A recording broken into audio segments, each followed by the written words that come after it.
welcome back to Otoshi Monologues, my excuse to talk, rant, and embarrass myself in front of all of y'all. Today, I will be reliving my big birthday bash. The big 2-0. 2 full decades of being alive on this earth. How crazy. And what makes it even crazier is that the legal drinking age in Japan is 20, not 21. So you know what that means. That means I may or may not get lit. And with that, let's begin our 3-day birthday celebration. I know, 3 days is a little excessive, but it was lots of fun. Starting off, this technically wasn't for my birthday, but it happened the night before.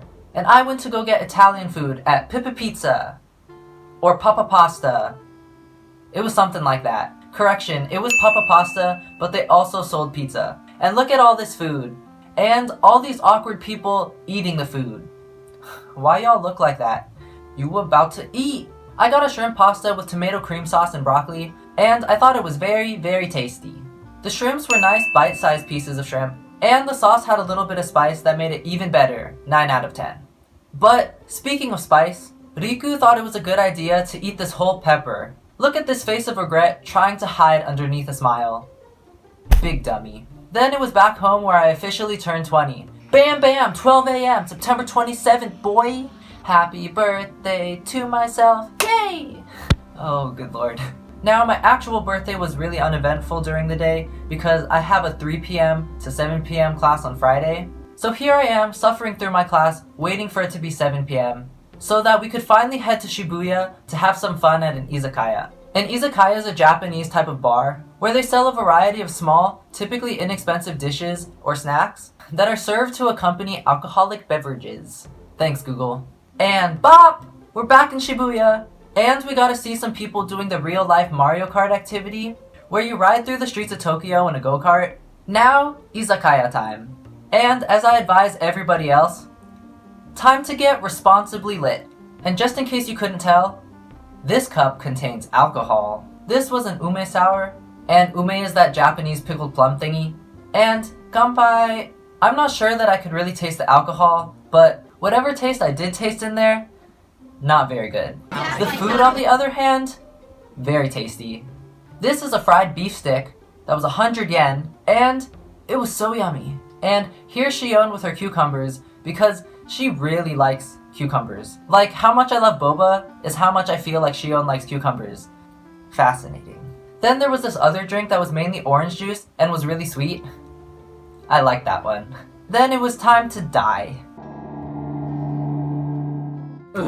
With this little fish tequila half shot. Shion said normally these are filled with soy sauce, but here, it's filled with tequila. And here's that reaction. Oh no. Don't poison yourself, kids, it's not worth it. And shoot, I didn't even get it all. Well, here we go again. Despite the yucky alcohol, we also got takoyaki, and this is the first time that I actually got to make my own takoyaki, instead of it just being the frozen ones, so pretty exciting. I know the technique isn't very great, but hey, we're learning. But look at that rotation though, it's looking pretty good. See, things are starting to shape up. I mean, it definitely could have been worse, but I do have to say, at least I did better than Bing. Sorry for calling you out, Bing. Look at this one, it's a balloon. But once we took them off the grill, all of them deflated anyway. But hey, food is food. Cheers! Very mushy. I don't think it was cooked enough on the inside.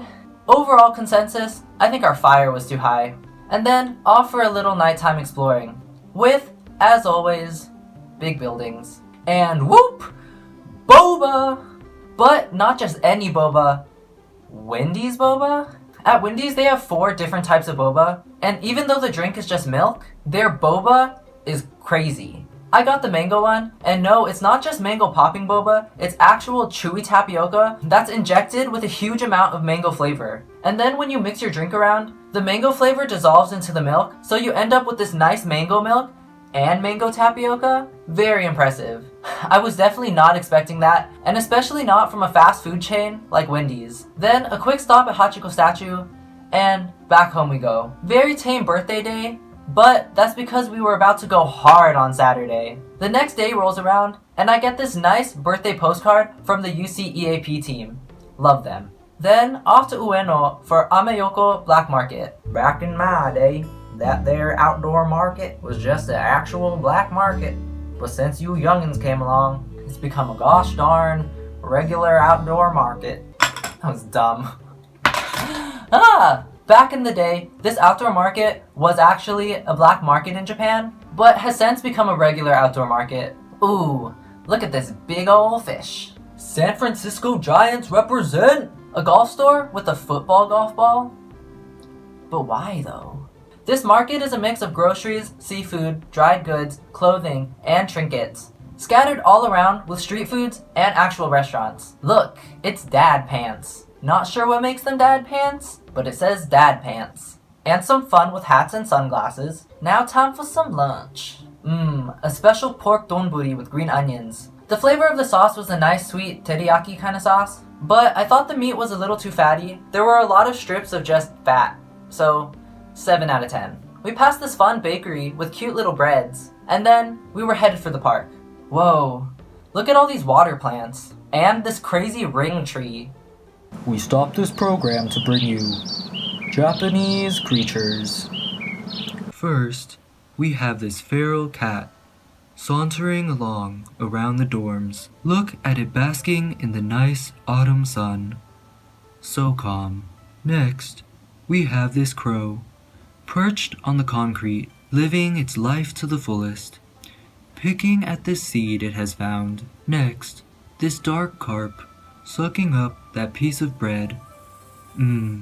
What a lovely treat. Finally, these small turtles, desperately reaching out their necks to get some of that coveted bread. You got this, turtles.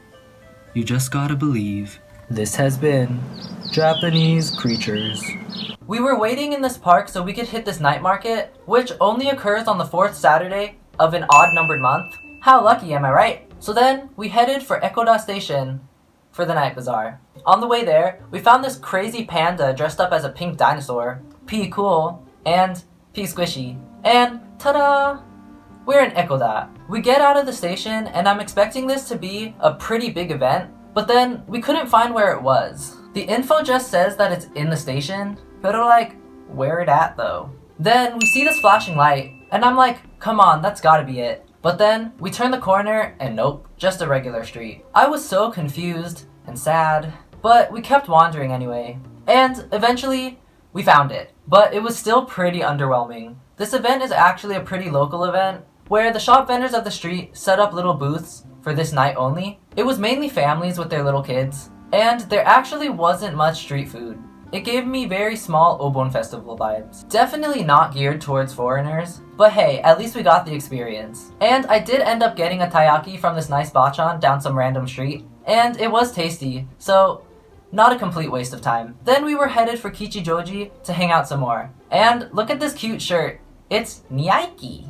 Nyang, nyang, nyang. And now that I'm officially legal drinking age, time to buy my first alcohol. Gotta get those fancy looking bottles though. We got a peach something and a pear something. Not sure what kind of alcohol it was, but both of them were around 10%.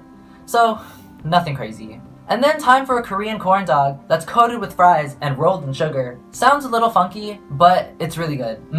Sweet and meaty. I know this taste combo isn't for everyone, but I really enjoyed it. And then, boba! Yes! From Coco Light. From Coco Light. Whatever it's called. It was some pretty tasty boba. But this whole day was really just leading to our main event. All night karaoke. At this karaoke place that's in Musashi Sakai, from 11 p.m. to 5 a.m., it's a flat fee per person. And then we did all you can drink soft drinks too, and it was only like $15 per person. Wild. So we brought in some konbini food and sang our hearts out from 11 p.m. to 4:30 in the morning. First all-nighter in Japan, totally worth it. And here's some highlights from karaoke.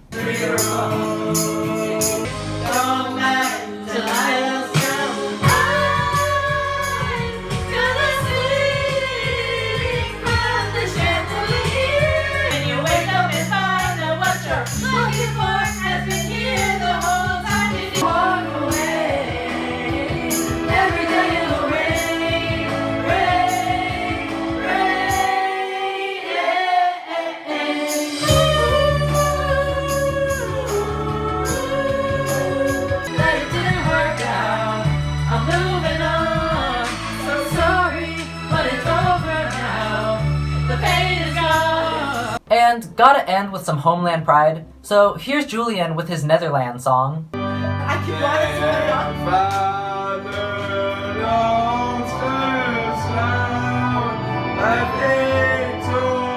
And then here's us Americans singing our national anthem.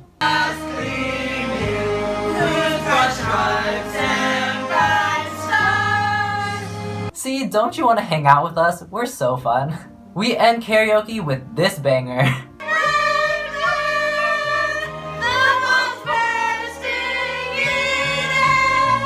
And then we had to do the 1 hour walk back to school, which was another adventure in itself. We had these psychos on bikes, running into the bushes, all the way back home. And look, the sun's out. We did it, yeah, we did it. 20 is wild.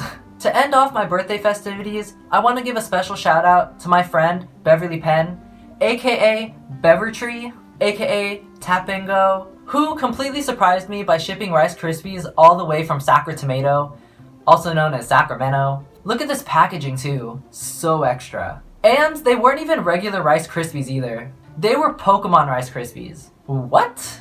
We got Pokeball Rice Krispies, and look at what's in this big old package. It's a freaking Piplup Rice Krispie. This by far was the most unexpected birthday gift that I've gotten in a long while. Thanks again, Beverly. Your Rice Krispies sustained me for a solid 2 weeks. And here's me finally finishing Piplup's head. I know you said I should share, but oh well. And now time to eat some more sweets with a Pocky evaluation. We have 2 Pocky flavors that we're gonna taste today. They're Pocky from Japan. This one is a Kuromitsu Kinako flavor. Kuromitsu literally translated to black honey, but I think it's more of a brown sugar syrup kind of thing. And Kinako is the soybean powder. This one is Hakuto to Ichigo, so white peach and strawberry.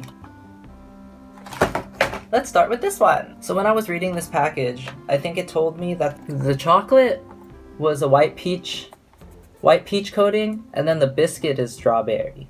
Very fancy. One pack comes with 6 Pockies. I guess it's a serving size of Pocky. I don't know. And smelling. Ooh, you can really smell the white peach. Can't really smell the strawberry. In terms of like a regular Pocky from back in the States, I think it's thicker. It's definitely like a heftier Pocky, you know? Itadakimasu.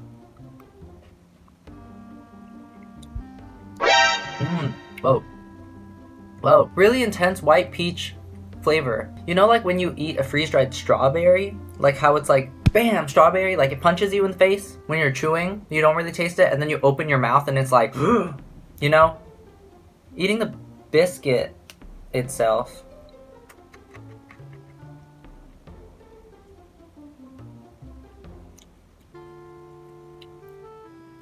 I guess if you really try hard and do like the whole like, you breathe in after you chew, you know, to like enhance the flavor taste buds with the combination of your taste and your smell. You can maybe taste a little bit of strawberry.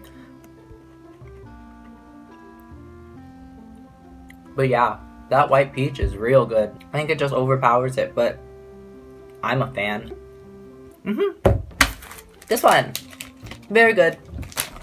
Next, please.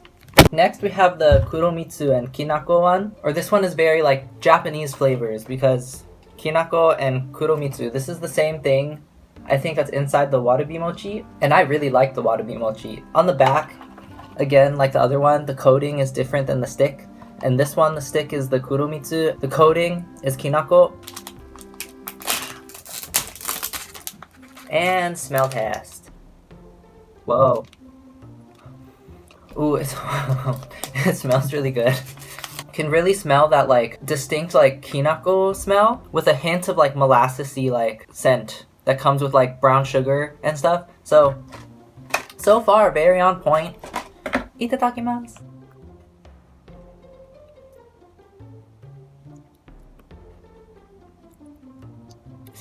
Flavors don't like really punch you in the face like the last one did, but it's still really good. This one I can taste both ingredients coming together. A little more subtle kinako flavor, but then I think that's what lets you taste the molassesiness in the biscuit, which is really nice. Biscuit itself.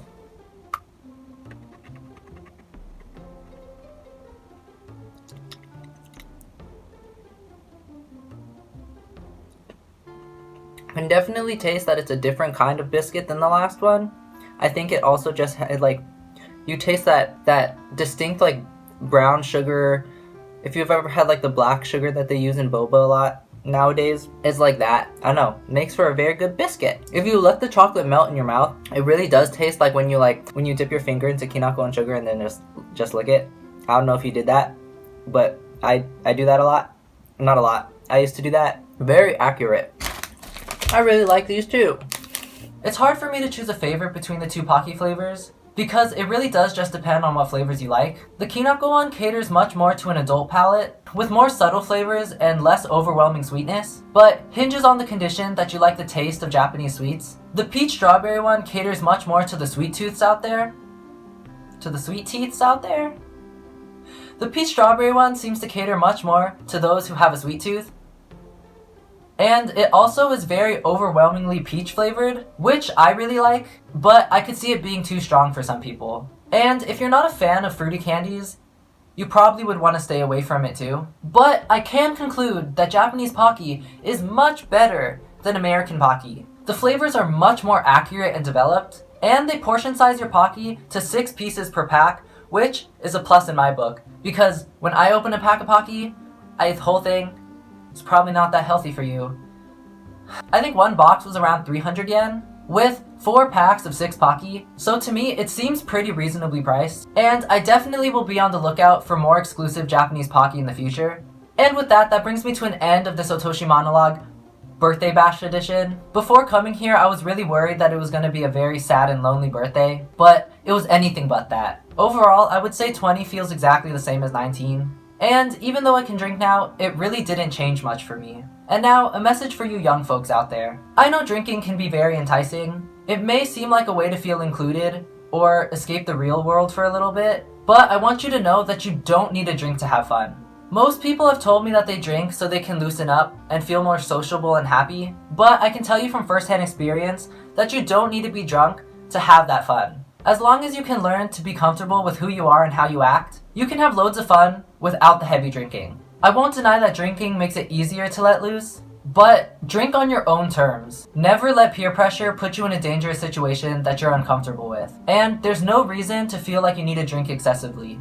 After you hit the point of buzzed, I feel like there's nothing to gain by drinking more, unless you enjoy throwing up and not remembering what happened. So, once you hit a legal drinking age, sure, have a drink or two once in a while, but never think that drinking is the only way that you can have fun. I can assure you that you don't need to be drunk to act crazy and let loose. Have you seen how I act? And if you're not a legal drinking age, never ever drink, because have you read the articles of what alcohol does to the young developing mind? Alcohol kills your precious little brain cells, yo. And you want to keep as many of those as possible because you're not gonna get them back. Alcohol age restrictions are there for a reason, children. Alcohol is literally poison. You are literally putting poison in your body and it doesn't even stop. Okay, well, I'll talk to y'all next time I do something interesting. Mata next time.